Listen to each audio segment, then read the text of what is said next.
Est-ce que vous êtes, maintenant que vous êtes entre guilillemets libéré, vous allez rentrer dans un rôle d'arbitre un peu Mhm. pour la montée avec 3 prétendants dans les 4 journées. Ouais. Comment vous abordez ça?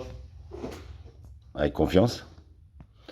Ouais, je l'ai dit, l'objectif est pratiquement atteint, voire atteint. Maintenant, on ne veut pas galvauder la fin de saison, donc on va essayer de finir le plus haut possible, le mieux possible. Donc ça passe aussi par des performances contre des gros. On va voir Sochaux, on va voir Auxerre et là Ajaccio. Donc c'est aussi de s'étalonner sur cette fin de saison par rapport à ces équipes-là. Donc nous, on va essayer de prendre un maximum de points. Ça, c'est sur l'envie. Oui, Bon, on le sait souvent dans le sport, quand une équipe elle a un objectif précis qu'elle complète un petit peu plus tôt que prévu, il y a souvent une petite décompression. Est-ce que tu crains ça, dans un sens, ou pas du tout? j'espère pas. En tout cas, non, mais voilà, nous on est là pour être vigilants. Donc, je veux dire, à partir du moment où si les joueurs veulent vivre une fin de saison en prenant du plaisir en ayant une fin de saison correcte, à eux de faire le boulot. S'ils le font pas, ils vont passer une fin de saison un peu moins tranquille en tout cas, de mon point de vue. Bon, comment s'est passée la semaine d'entraînement? Non, c'est passé correctement. Voilà. Donc on avait donné un peu de repos après le match. Maintenant, on a préparé ce match du mieux possible. On va aller là-bas contre une équipe qui est très très difficile à manier. Voilà, j'en profite aussi pour féliciter Olivier parce que la saison qu'il fait avec Ajaccio, notamment sur le plan défensif et sur le bloc équipe, est quelque chose qui c'est pas ça vient pas du hasard. Quand t'es très solide défensivement, ça veut dire qu'il y a du travail derrière. Maintenant, on a réussi à faire sauter le verrou à la maison. Ce sera un peu plus compliqué là-bas, mais on y va en tout cas pour faire un résultat. Justement, je sais que tu prêtes attention au secteur défensif, souvent. La performance de l'ACA à ce niveau-là, cette saison, elle est quand même exceptionnelle. Je veux dire, 15 buts en 31 journées. Ouais. Bah, ils sont pas loin de battre le record. Ouais, c'est ça. Donc voilà, ouais. Après, je reste, je reste dans ce que j'ai dit depuis le début. Je veux dire, pour bien attaquer, il faut savoir bien défendre. Si tu sais pas bien défendre, tu peux pas bien attaquer. Donc cette équipe d'Ajaccio a la volonté de très bien défendre, de défendre en bloc, en défendant tous ensemble. C'est compliqué d'aller jouer chez eux. Il y a aussi une ferveur. Elle va être grandissante par rapport au classement.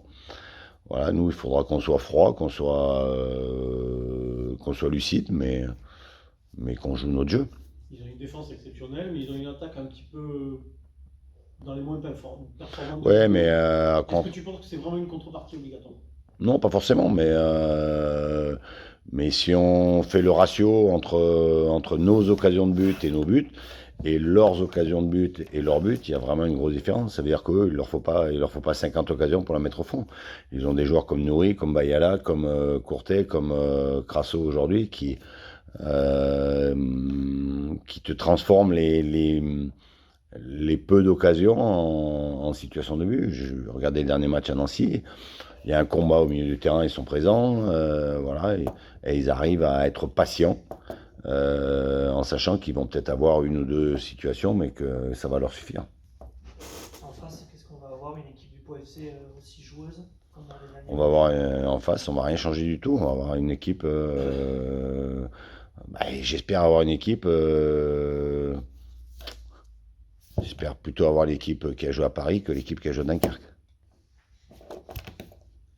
Justement, par rapport à ça, à Paris, la dernière fois, vous étiez dans le même principe que vous avez joué le lundi et le match était le samedi. Du coup, ça vous faisait à vous 2 ou 3 jours de récup de plus. Est-ce que ça a une importance ou est-ce que Ouais, je sais pas, peut-être, on a vu les Parisiens c'est manquer certainement un d'audace? avantage. Après, on a vu les Parisiens qui manquaient surtout de solutions. Voilà, ils avaient eu beaucoup de blessés, ce qui n'est pas le cas d'Ajaccio.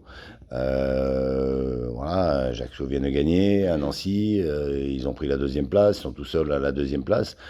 Si je suis à leur place, je veux tout faire pour rester à cette place-là. Donc, on va s'attendre à un combat, on va s'attendre à un gros match. Maintenant, il faudra qu'on réponde présent dans tous les domaines, que ce soit dans l'agressivité, que ce soit sur le plan défensif, que ce soit sur le plan du jeu. Parce que si on va à Ajaccio pour faire que subir, à un moment donné, on va craquer. Donc, il faudra aussi qu'on ait la possibilité de bien ressortir le ballon et aussi de les mettre en difficulté. Aujourd'hui, le POFC a 42 points. Ton meilleur total en Ligue 2, c'est 48 points. Est-ce que c'est un objectif personnel pour toi d'essayer de... Le meilleur, hein? Ton meilleur total avec une équipe de Ligue 2? Non, c'était non, c'est pas. 48 points. Non, le meilleur, je ne savais même pas en plus.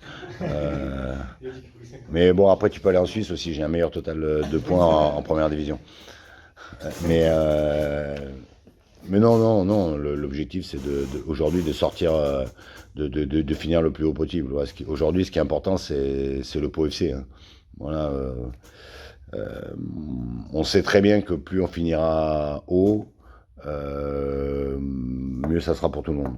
Que ce soit individuellement pour chaque joueur, que ce soit pour le club, que ce soit pour l'avenir du club et la possibilité d'être encore plus attractif.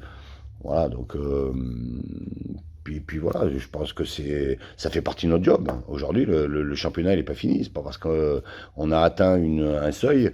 Si on s'arrête là, c'est vraiment qu'on est des petits. Hein. Moi, j'ai envie voilà, il reste 7 matchs.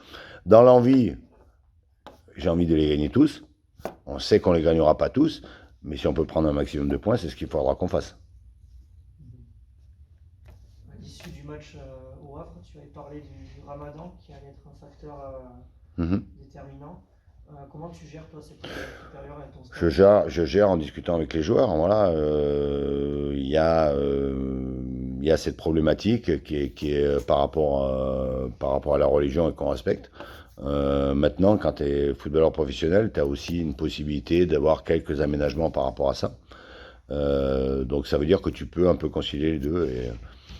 Et voilà, donc après c'est la responsabilité de chacun. Voilà, la responsabilité de chacun. Moi je prendrai mes responsabilités par rapport à ça aussi. Ça peut avoir une incidence sur le... Ça peut avoir une incidence sur mes... Non, mais ça peut avoir une incidence sur mes compositions d'équipe, oui. Vous avez prévu quelque chose avec le staff? Je sais pas, une petite collation à mi-temps ou... Non, non, parce qu'on joue à 19h, donc tu peux manger à partir de 22h, 20h38 ou 40, je crois. C'est en plein match, donc voilà. Après, c'est des grands garçons, ils sont adultes, ils sont responsables, à eux de prendre leurs responsabilités aussi. Le Stade Malherbe de Caen, il y a 15 jours, ils ont bien fait gâcher la fête des 150 ans du Havre. Ce week-end, il y a Ajaccio qui fête les 20 ans du titre de D2. Est-ce que ça t'inspire?